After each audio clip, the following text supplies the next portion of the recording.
मालेगाव बॉम्बस्फोट प्रकरणी अगदी काही वेळामध्ये निकाल हाती येईल। मुंबई हायकोर्टाबाहेर पोलीस बंदोबस्त वाढवण्यात आलेला आहे।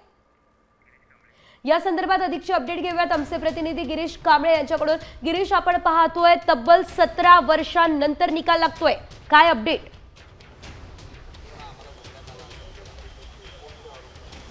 मालेगाव बॉम्बस्फोट प्रकरणी तब्बल 17 वर्षानंतर आज एनआयएचं स्पेशल कोर्ट आहे ते आज निकाल देणार आहे। लाहोटे न्यायमूर्ती लाहोटे यांच्या या ठिकाणी हा निर्णय देणार आहे। तब्बल 7 जणांवर आरोप आहे, मात्र 11 वाजता या संदर्भातील निर्णय आहे तो दिला जाणार आहे। त्यापूर्वी या ठिकाणी आपण बघितले तर सत्र न्यायालयाच्या ठिकाणी कडेकोट असा पोलीस बंदोबस्त आहे तो करण्यात आलेला आहे।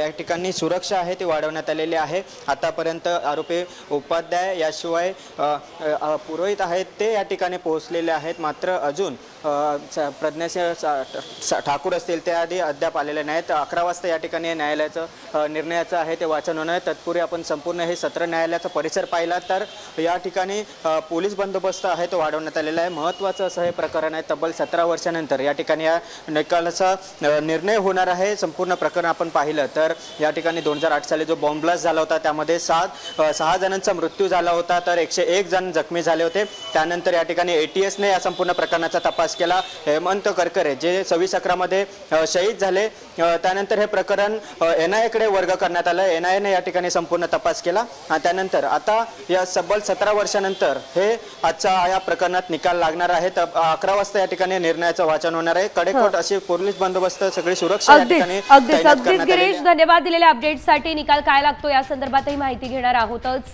सध्या आपण पाहतोय मालेगाव बॉम्बस्फोटासंदर्भातली ही मोठी घडामोड, तब्बल 17 वर्षांनी आज निकाल लागणार आहे। आता isakal.com आहे देशातील नंबर 1 ची मराठी न्यूज वेबसाईट। प्रत्येक अपडेटसाठी isakal.com ला नक्की भेट द्या।